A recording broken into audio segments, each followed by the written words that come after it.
भगवान को याद कर। क्या कर उठ के, क्या करो भाई उठ के? सबसे पहला काम क्या करते हो? फटाफट आवाज लगाते हैं, चाय बना दें। उठने का मतलब है बैटरी बेड पर उठने से पहले। ये पश्चिम की परंपरा है। हमारी क्या है? सबसे पहले क्या करना चाहिए? तो उठ, जाग, उठ जा, जागृत हो जा। फिर क्या? फिर चल, जाग, उठ, चल। किथे चल? किधर नु चल? क्यों भाई? उठ जा हुन, नहीं तो उलसाते रहते हैं, अलसाते रहते हैं, करवटें बदलते रहते हैं।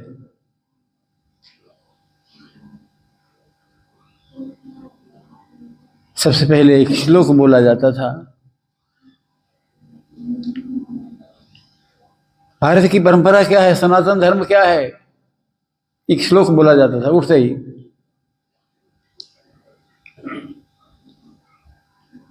किसे तो माफी मांगे नहीं, ये गलती उठते ही करने वाले हैं। उससे पहली गलती क्या करोगे? जहां सर रखना चाहिए, जिस मिट्टी को नमन करना चाहिए, उस पर पैर रख रहे हैं। धरती माँ है। तो पहला श्लोक बोलते थे, समुद्र वसने देवी, ये समुद्र के वस्त्र को धारण करने वाली देवी। धरती देवी है।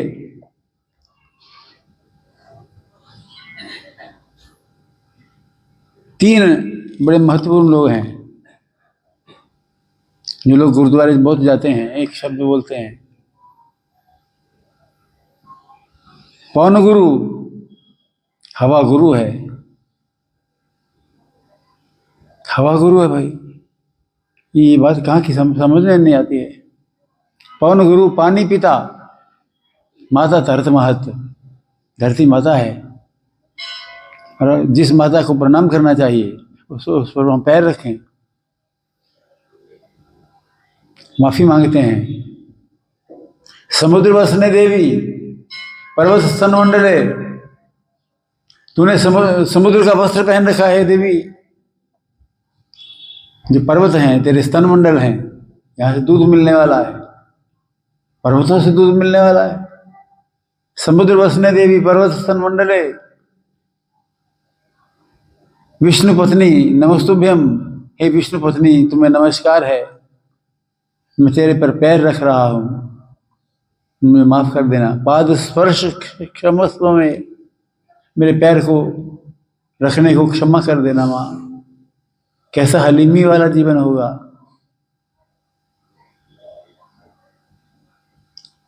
कैसा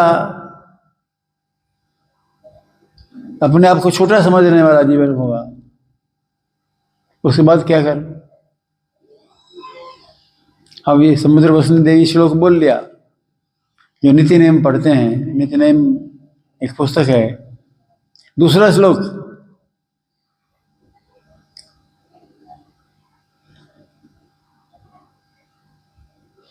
अपने हाथों को देखो।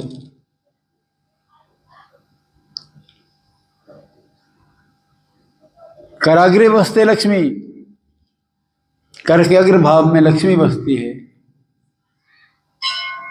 ठेठ पंजाबी भाषा में एक शब्द कहते हैं, ये तो मेरी दसा नौहां दी कमाई है।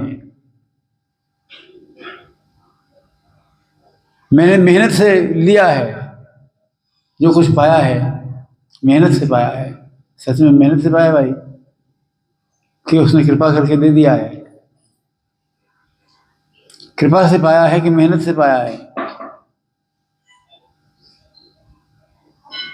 कि दसा नौहां दी कमाई, हक हलाल दी कमाई, मेहनत की कमाई, दसा नौहां दी कमाई। अंगुलियां हैं ना, अंगुलियों के 10 आगे नाखून हैं, इनकी कमाई, मेहनत की कमाई। कराग्रे बसते लक्ष्मी, कर के अग्रभाव में लक्ष्मी बसती है। ये पोटे हैं, अगले पोटे, ऐसे लक्ष्मी बसती है। कर मध्य सरस्वती, कर मूले च गोविंद, प्रभाते कर दर्शनम। सवेरे उठ के हाथ देखा करो, हाथ के अग्रभाव में लक्ष्मी बसती है, हाथ के मध्य भाग में यहाँ पर विद्या बसती है। कर मूले च गोविंद, कर के मूल में गोविंद बसते हैं। इसके हाथों को देखा करो, किसी का मुंह नहीं देखा करो, अपने हाथों को देखा करो, अपनी हिम्मत को देखा करो।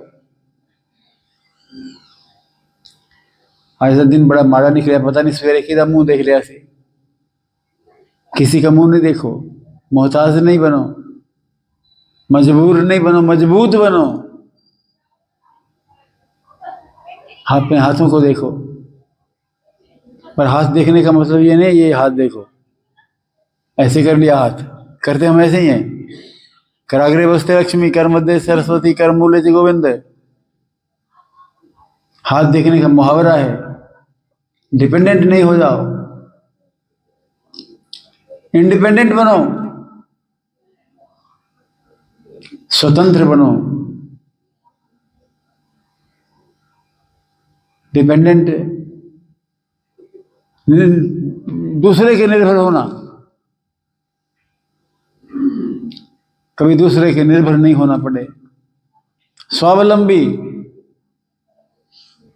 अपने हाथों को देखो। उसके बाद माता पिता को प्रणाम करो, गुरु को प्रणाम करो। प्रातःकाल उठ के रघुनाथा, मात पिता गुरु नाम ही माथा। फिर क्या करो, उनसे इजाजत मांगो, हम ये कर लें। प्रातःकाल उठ के रघुनाथा, मात पिता गुरु नाम ही माथा। आयस मांग कर ही पुर काजा, आज्ञा मांग करके सब काम करते हैं।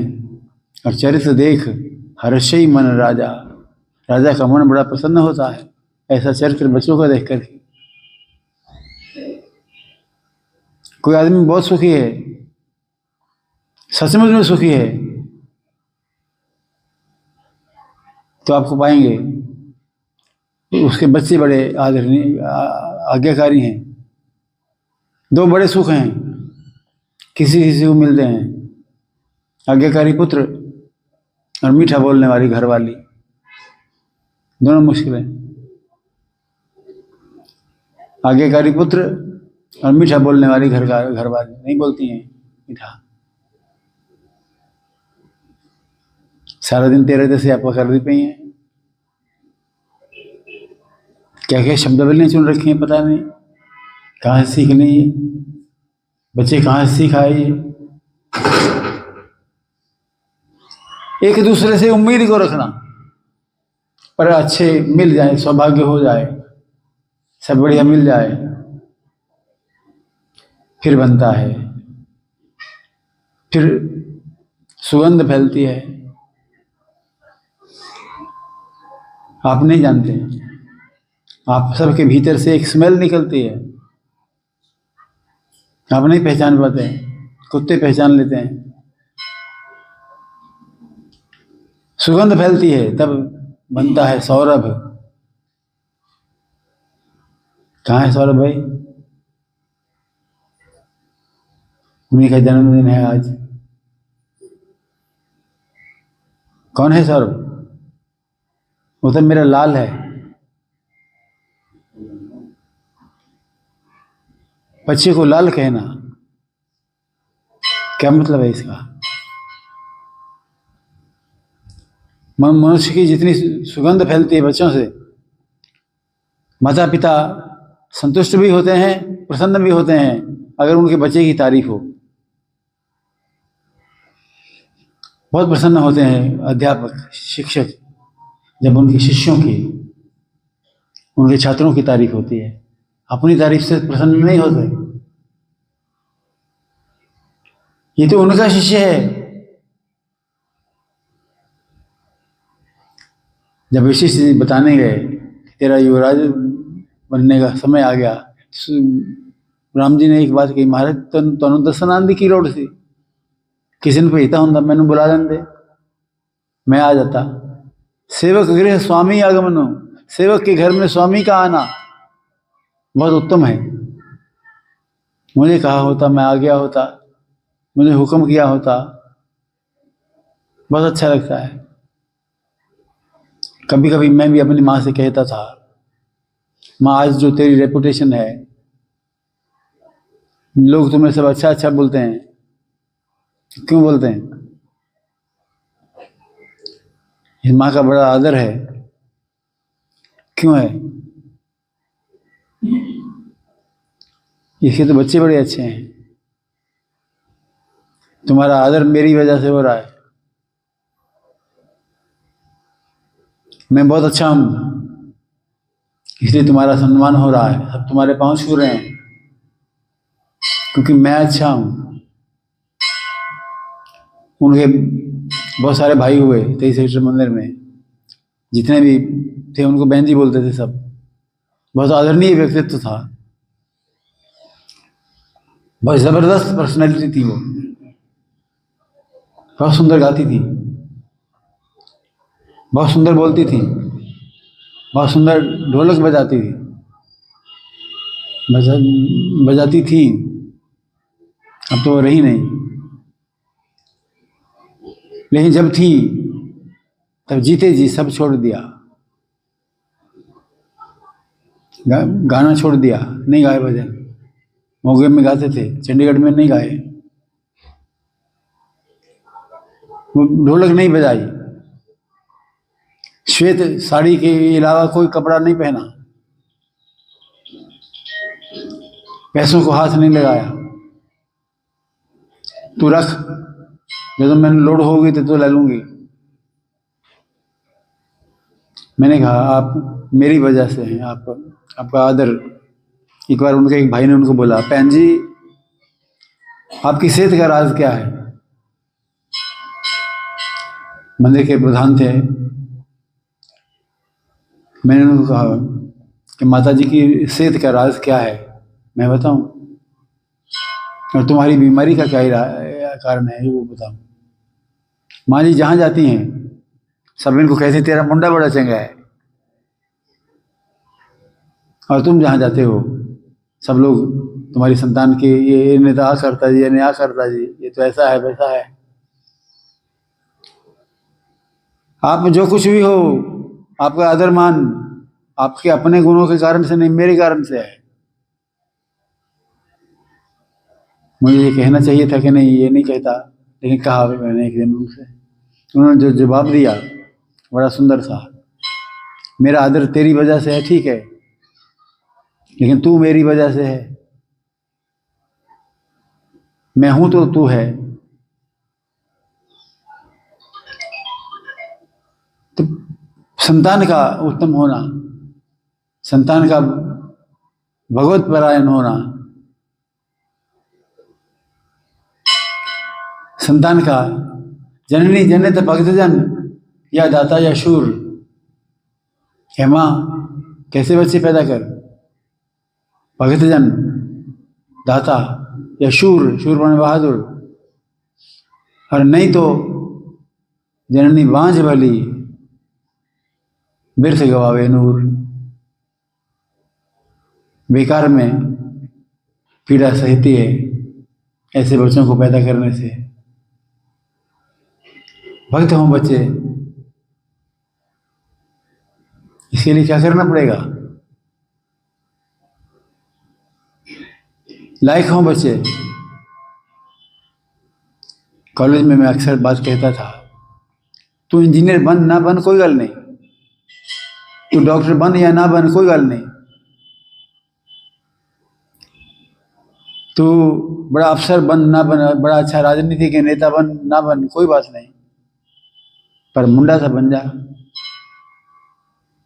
बेटा तो बन। इसीलिए क्या करना पड़ेगा? हमारे बच्चे बने, पहले खुद बच्चे बनना पड़ेगा। हम जो भी चाहते हैं वो करना पड़ेगा। सनातनी परिवारों में बच्चे ऑटोमेटिकली भक्त बन जाते हैं। रोज उनकी मम्मी सवेरे तू राम राम राम जी बोले, जयराम जी की अभिवादन से लेकर के। अच्छा और क्या करें, बड़े हो गए, बोल दिया। आज्ञाकारी आज्ञाकारी शिष्य और आज्ञाकारी पुत्र गुरु जी के लिए बड़ी नेक नामी लाता है, बहुत संतोष देता है। संतुष्ट कैसे हो, सीखे कैसे और अच्छा बने कैसे, पहले खुद बनो ऐसे।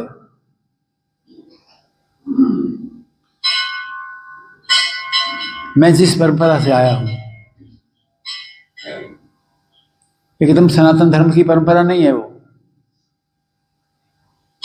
जिस भूमिका से मैं हूं, सतनाम वाहेगुरु बोलने वाले,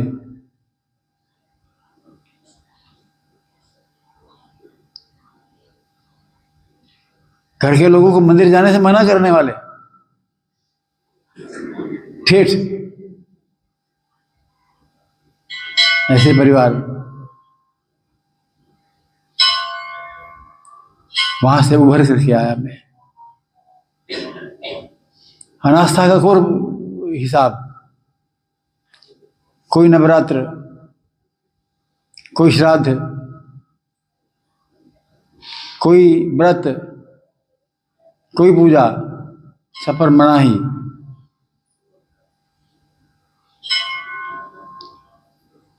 ऐसी रचना हुई। आज एक सज्जन कहने लगे कि वहां जो अखाड़े पहुंच रहे हैं कुंभ पे, उनमें से एक अखाड़ा उदासीन अखाड़ा है। उदासीन अखाड़ा, ये अखाड़े क्या होते हैं? एक निर्मल अखाड़ा है। कितनी तैयारी की है आपने? एक अखाड़े वालों से मेरी बात हो रही थी, वो पिछले साल से लेबर लगा रखी थी वहां रचना करने के लिए। कितनी लेबर थी पिछले साल से? 1 साल हो गया। बोले 1000, तब जाकर के मंडप बना है। तो कुंभ क्या होता है? आज बच्चे पूछ रहे थे, आप भी पूछे कुंभ का मतलब क्या हुआ? 12 साल बाद आता है, 6 साल बाद आता है, इतने 100 सालों के बाद आया है। यह है बेला क्या? 6 साल बाद आता है, आ जाए, हमने क्या लेना है? हम क्यों भागे चले जाते हैं? उज्जैन में, इलाहाबाद में, हरिद्वार में बड़े भाग्यशाली हैं, बड़े भाग्यशाली, भले भले कुल जन्म, भली भारत भूमि, भली भारत भूमि, भले कुल जन्म, साज समाज भलो लही के, ये सब भला भला मिला है। ये कुंभ क्या वस्तु है? कभी एक बहुत वर्ष पहले समुद्र मंथन हुआ, समुद्र मंथन से क्या क्या निकला? मंथन से कुछ निकलेगा। एक बार हमने कहा, शुरू में बड़ी पुरानी बात है, ऋषि से कहा कोई ऐसा कार्यक्रम बनाए जिसमें रामायण का मंथन करें। अभी मेरा कभी कभी मन होता है, लेकिन ना तो सुनने वाला है कोई, ऐसा नहीं जुगाड़ बनता है।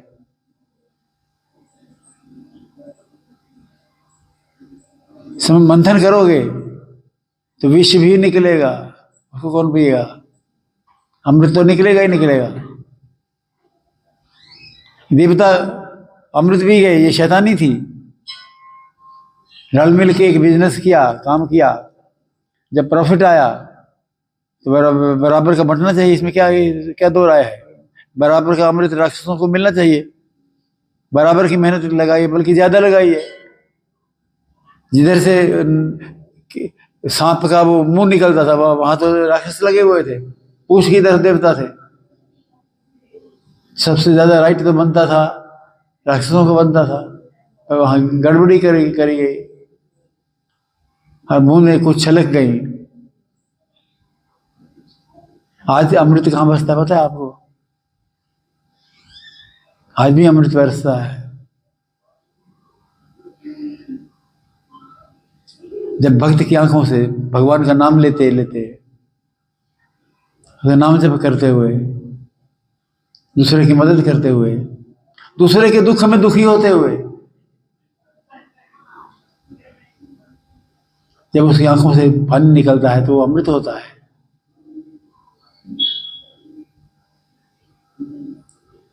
जहां बूंदें पड़ी, किसी मोए ने देखी नहीं, वो बूंदें बता दिया, हमने मान लिया। क्या हमें मानना चाहिए ऐसे ही कि नहीं मानना चाहिए? आज बच्चे चर्चा कर रहे थे घर पे, हम क्यों माने कि कुंभ में ऐसा होता था?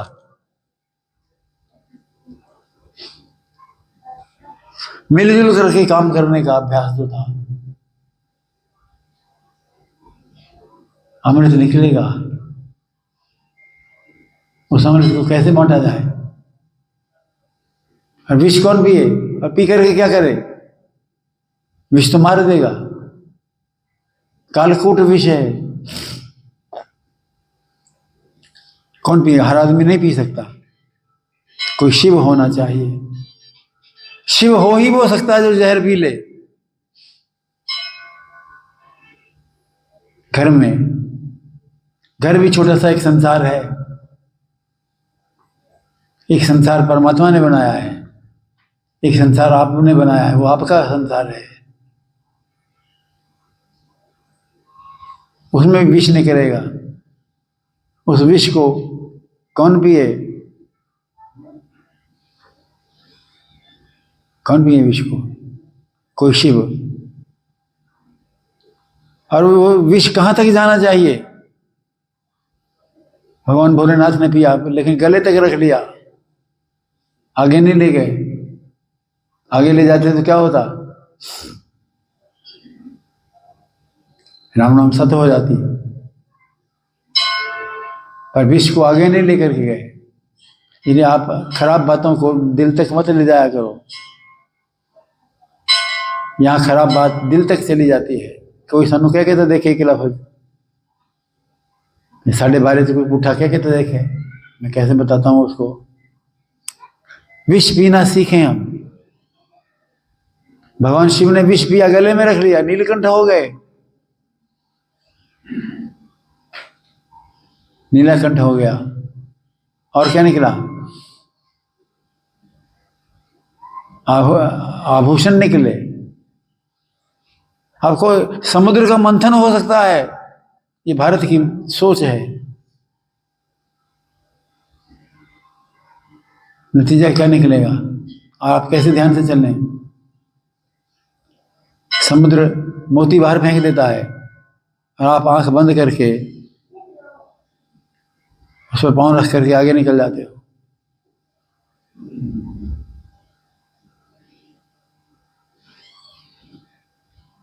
कुंभ कहाँ लगता है? इंग्लैंड में नहीं लगता है, नॉर्वे में नहीं लगता है, अमेरिका में भी नहीं लगता है। मेले का मतलब क्या होता है? कुंभ का मेला है। मेला का मतलब क्या हुआ भाई? हमारे पंजाब में तो पशु मेले लगा करने हैं।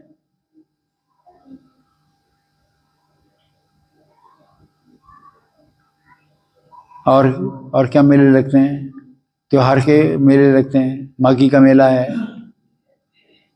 मेला का मतलब का अर्थ क्या हुआ भाई? कुंभ का अर्थ समझें। कुंभ मेला का अर्थ क्या हुआ?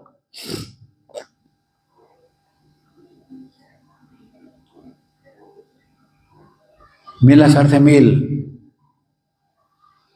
मिलना। बहुत लोगों का आपस में मिलना। अखाड़ा क्या हुआ? युद्ध करना।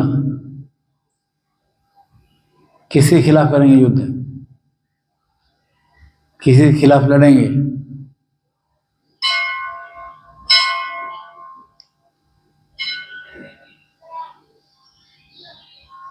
मेला है, ये संसारी मेला है, तमाशा है।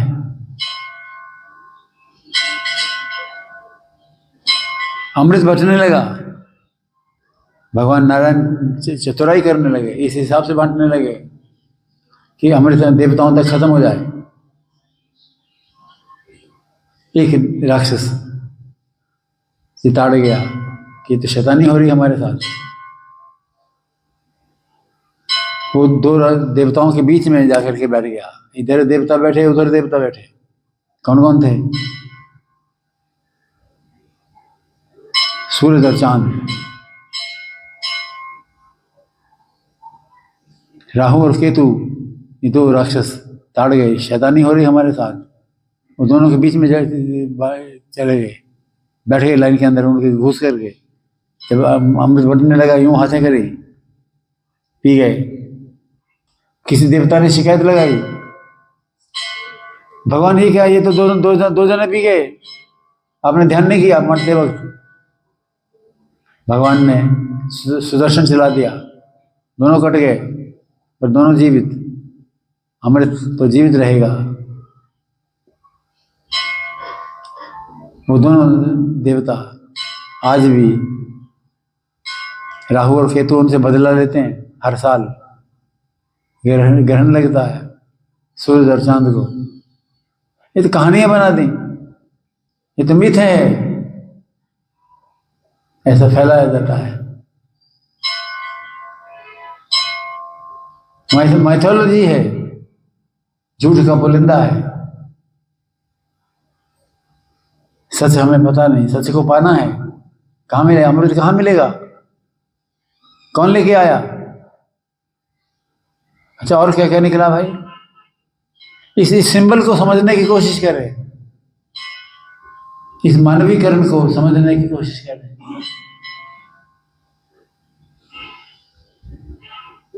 एक उसमें से डॉक्टर साहब निकले, नाम था धन्वंतरी।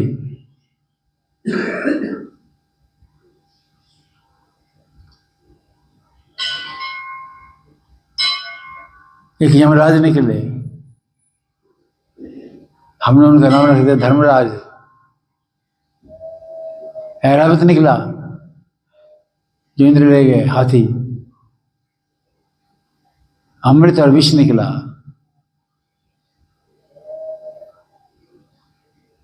ये भारत की परंपरा, हमें अमृत मिला है। चांद निकला,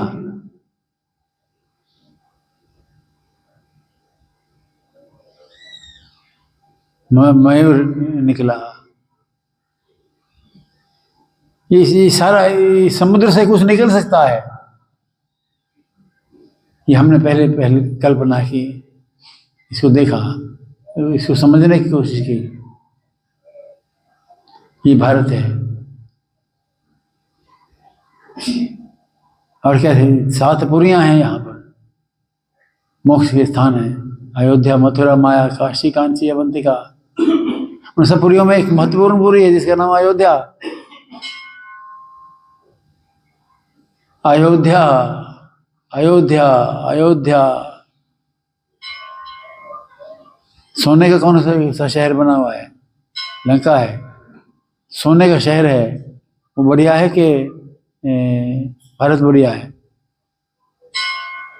या पाकिस्तान बढ़िया है? जिसकी जो जन्मभूमि है उसके लिए वही बढ़िया है। अभी स्वर्णमयी लंका में न लक्ष्मण रोचते। लंका सोने की है पर मैंने चुंगी नहीं लगती। क्यों नहीं लगती? जननी जन्मभूमि स्वर्गादपि करेयसी। जननी और जन्मभूमि दोनों बहुत महिमावान है। परमात्मा की बहुत कृपा है कि भारत देश में पैदा किया है। और घर कहाँ बनवाया? 25 एकड़ में, मंदिर के पास। मंदिर शब्द का अर्थ क्या होता है? घर। अच्छा, एक बात बताना, रावण के घर में मंदिर था, था ना, एक था दो थे, ज्यादा थे।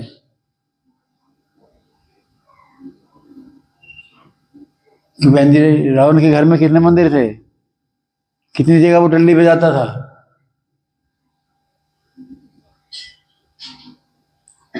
हनुमान जी महाराज गए, क्या क्या बोला, मंदिर मंदिर प्रतिकर शोधा, देखिए जहां तहां अगणित जोधा, गए दशानन मंदिर माही। रावण ने मंदिर बना रखा था, तुमने बना लिया घर में, क्या क्या खासियत कर ली। गए दशानन मंदिर माही, दशानन के मंदिर में गया। और एक घर ऐसा था जिसमें मंदिर नहीं था बनाया हुआ, वो किसका घर था जिसमें मंदिर ही नहीं था।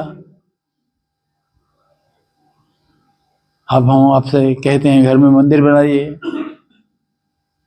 सच्ची बात बताऊं, घर में मंदिर बनाओ ना बनाओ चल जाएगा, घर को ही मंदिर बना लो, उसको मंदिर मान लो भगवान का। एक घर था जिसमें मंदिर नहीं था, कौन सा घर था, किसका था वो, परम भक्त का। घर में मंदिर ही नहीं, रावण के घर में कई मंदिर, कैसा विचित्र संयोग है। मंदिर मंदिर प्रतिकर शोधा, देखे जहां था अग्र जो था, गए तो सामने मंदिर माही। उसके बाद क्या हुआ, भवन एक ते भिन्न सुहावा, हरि मंदिर भरी भवन एक पुण्य दीख सुहावा, हरि मंदिर तहां भिन्न बनावा। भगवान का मंदिर उसके बाहर है, हरि मंदिर तहां भिन्न बनावा, भिन्न है मंदिर हरि का। करता क्या है,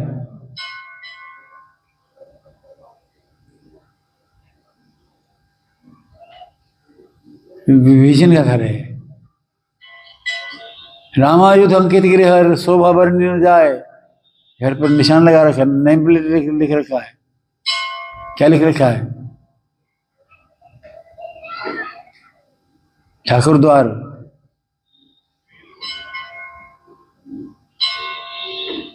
राम राम ते सिमरन कीना, अति हरिहर्ष सज्जन चीना। अच्छे आदमी के दर्शन हो गए, मेला लग गया, मेला सज गया, जोर मेला लग गया। मिलना हो जाए, मिलना बहुत महत्वपूर्ण, हम मिलते नहीं। मिला करो दूसरे से, कोई नया किराएदार आ जाए पड़ोस वाले घर में, उसको पूछ लिया करो, अभी तूने चूल्हा नहीं जलाया, मैं इतना ज्यादा का मदद किया करो, मिला करो। सोच का फर्क है। ये जो सीढ़ियां बननी जब मंदिर की, ये सीढ़ियां ऐसे नहीं बनने वाली थी। आर्किटेक्ट कुछ डिजाइन दे रहा था, इधर को उतारी ये सीढ़ियां, फ्रंट पे हनुमान जी के सामने अगर सीढ़ियां उतार देते तो ये लॉन चला जाता। हमने सोचा नहीं, साइड से निकालो दोनों सीढ़ियां, एक सीढ़ियां इधर से आए, एक सीढ़ियां इधर से आए, बीच में मिलन हो जाए, और ऐसा लगे जैसे भगवान ने बाहें फैला रखी हैं आपके आने के लिए। ये दोनों सीढ़ियां जो हैं मेरे भगवान की, मेरे राम की भुजाएं हैं।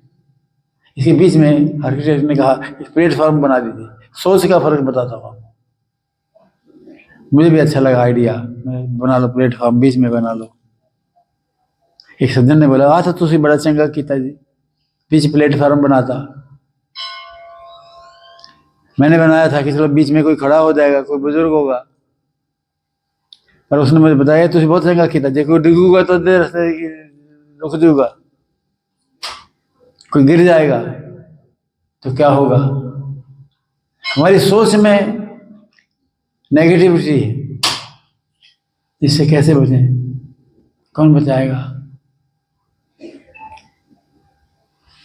बच्चों का जन्मदिन है, हम पाठ रख रहे हैं, पाठ पढ़ने के लिए होता है, रखने के लिए नहीं होता है। आज तो पाठ रखे है जी, आप किसी को 4 पैसे दो, पाठ करवा लो जी। हम पाठ करते नहीं, करवाते हैं। पाठ पढ़ते नहीं, पाठ रखते हैं, लेकिन रखने में भी कोई बुराई नहीं है। घर में पुस्तक रखनी चाहिए। हो सकता है किसी दिन मूड आ जाए, पेज आप खोल लो। सनातनी परिवारों में किसी के घर में रामायण जी नहीं है। राम जी तो आए हैं। राम जी कैसे हैं, कैसे जानोगे? अपने घर में ग्रंथ रखा करो, भले पढ़ो मत, हो सकता है किसी दिन मन बन ही जाए, ग्रंथ रखा करो। जिसके घर में रामायण जी नहीं है, रामायण जी जरूर रखे। नहीं मिलती है, हमें बताए, हम ला देंगे, दे भी देंगे, बदले में पैसे भी नहीं मांगेंगे। कितना सुंदर ऑफर है, एक के साथ एक फ्री। नहीं, पहला एक भी फ्री।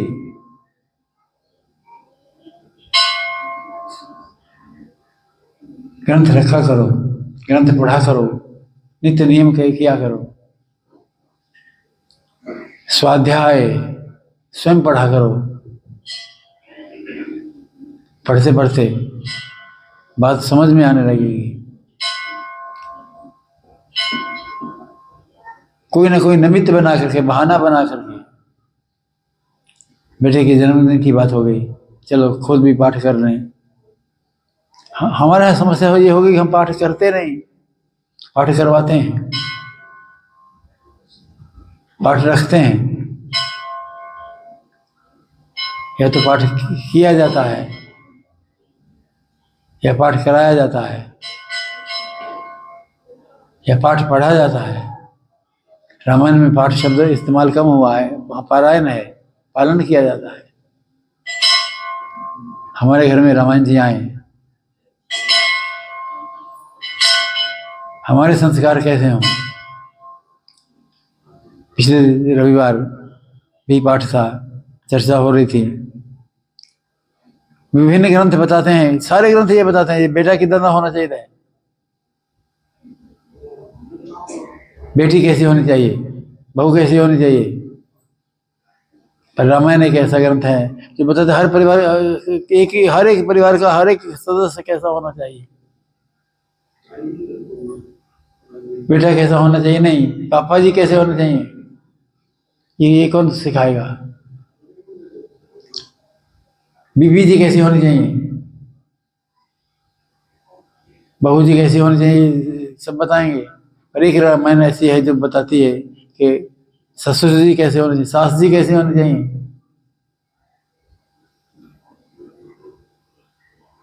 वरना तो शाश्वत युद्ध है सास और बहू का। परिवार कैसा होना चाहिए, हमारा चाल चलन कैसा होना चाहिए।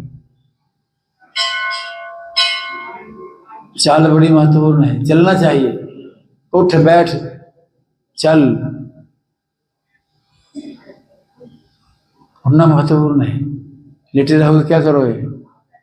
बैठना महत्वपूर्ण है, उतरना, खाट से उतरना महत्वपूर्ण है, और फिर चलना। पर सबसे महत्वपूर्ण क्या है? हमने जाना कहाँ है, ये पता होना। और फिर उधर को चलना, उधर को मुंह करके चलना। चलना बहुत महत्वपूर्ण है। सारी रात गाड़ी चलाते रहे,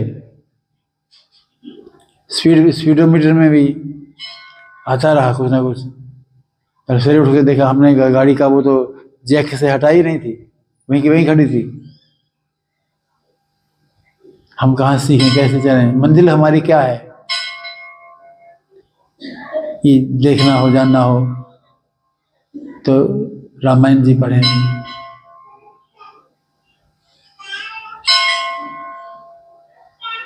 जब रामायण जी पढ़ेंगे तब घर में सुंदर कांड आएगा। कांड का अर्थ क्या होता है हमको नहीं पता है, ये भी पता चल जाएगा। हम क्या करें, अपने मन को सुधारें। श्री गुरु चरण सरोज रज निज मन मुकर सुधार।